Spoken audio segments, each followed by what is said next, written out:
Bonjour à tous, aujourd'hui on se retrouve pour une vidéo. L'objectif c'est de déterminer l'équation de cette droite que j'ai tracée en rouge.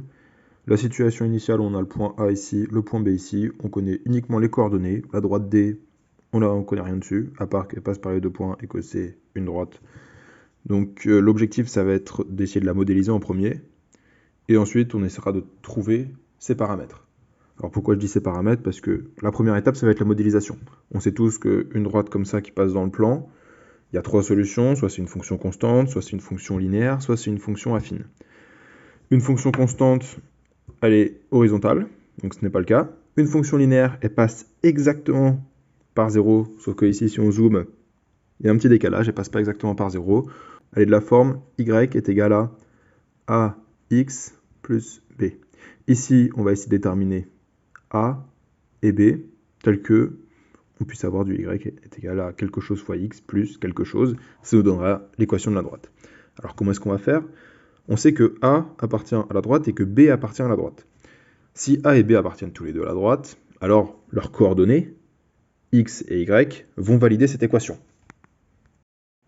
Alors c'est exactement ce que j'ai écrit pour A et pour B, comme ils appartiennent à la droite, ya est égal à A fois xa plus B, de même pour le point B. Bon, bah, il n'y a plus qu'à remplacer. Alors, YA, ça va être moins 5. Le Y, c'est l'ordonnée. Et le X, c'est l'abscisse. Donc, je remplace. Je vais obtenir du moins 5 est égal à A fois 3 plus B. Ça, c'est pour A. Ensuite, pour le point B, notre Y, il est égal à 6. Et notre X, il est égal à moins 4. Donc, on remplace aussi. Je vais avoir 6 est égal à A fois moins 4 plus B. On a nos deux équations, on va les regrouper ensemble sous la forme d'un système. Alors un système, qu'est-ce que c'est? Ça va être tout simplement deux équations, donc ces deux-là qui vont être liées. On va chercher A et B, et puis en fait ce sera la même solution pour les deux. Il faut que la solution convienne à la fois à cette équation et à la fois à cette équation. Et bien c'est ce que j'ai fait, j'ai pris la ligne du haut, la ligne du bas, je l'ai mise dans un système. Alors un système ça se note avec des accolades comme ça, ça on va dire que c'est ligne 1, ligne 2, comment est-ce qu'on va faire pour le résoudre maintenant? On ne peut pas tellement plus le simplifier, ça c'est tout ce qui est multiplie A, c'est tout ce qui multiplie B, ici pareil, et puis de l'autre côté on a tout ce qui est nombre réel. Alors comment est-ce qu'on peut faire? On va utiliser une méthode qui s'appelle la substitution, il en existe d'autres, par exemple la méthode de Gauss qui est aussi assez connue. On va faire la substitution parce que je trouve qu'elle est plus simple pour un système qui a seulement deux lignes.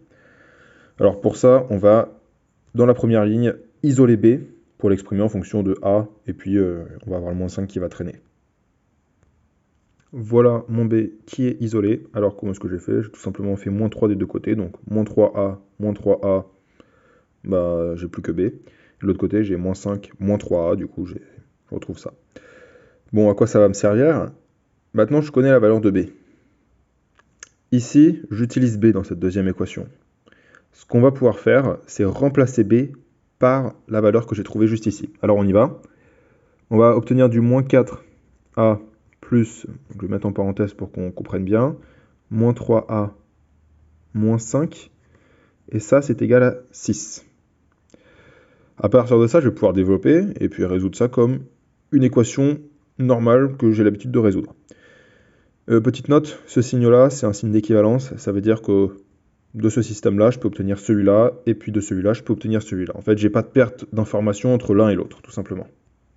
Donc, la ligne du dessus, j'y ai pas touché, par contre la ligne du dessous, j'ai travaillé dessus. La parenthèse, je la retire, j'ai un plus devant, je la retire sans rien changer. Ici, j'ai moins 4A, moins 3A, le moins 5, je vais le faire passer de l'autre côté, comme ça je me retrouve uniquement avec des lettres à gauche et des chiffres de l'autre. D'ailleurs, j'ai fait moins 4, moins 3, ça fait bien moins 7, et je retrouve du 11. Du coup, je vais diviser par moins 7 des deux côtés, je vais obtenir A est égal à 11 divisé par 7, et j'ai ce moins-là qui va devoir se mettre sur la fraction, et je vais le mettre ici. Donc là, j'obtiens la valeur de A. Ce que je vais pouvoir faire, c'est extraire la première ligne, prendre la valeur de A, la mettre juste ici, et résoudre pour trouver B. Donc c'est ce que j'ai fait. Alors, il faut être vigilant au niveau du signe. Là, j'ai un moins, donc pas oublier de mettre les parenthèses. Au final, j'obtiens B qui va être égal à, donc moins et moins, ça va faire plus.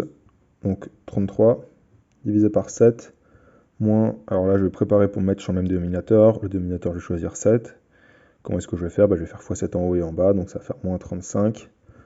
Sur 7, j'ai le même dénominateur, je peux mettre le tout sur une fraction, ça va me faire, donc je vais être divisé par 7, je vais avoir 33 moins 35. Au final, j'obtiens B qui est égal à moins 2 sur 7. Bon, j'ai trouvé mon B, j'ai trouvé mon A.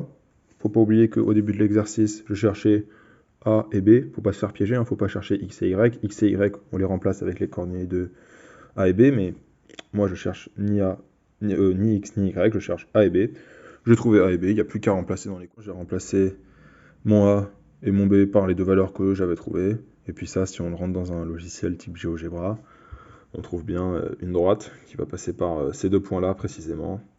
Alors tout ce travail, il faut noter qu'on n'a pas besoin de cette représentation, mais je trouve que c'est plus simple de l'avoir quand même dans le coin de la feuille pour bien visualiser ce qui se passe. Donc c'est la fin de la vidéo, j'espère que ça vous aura plu, et moi je vous dis à une prochaine fois pour un nouveau sujet. Salut à tous.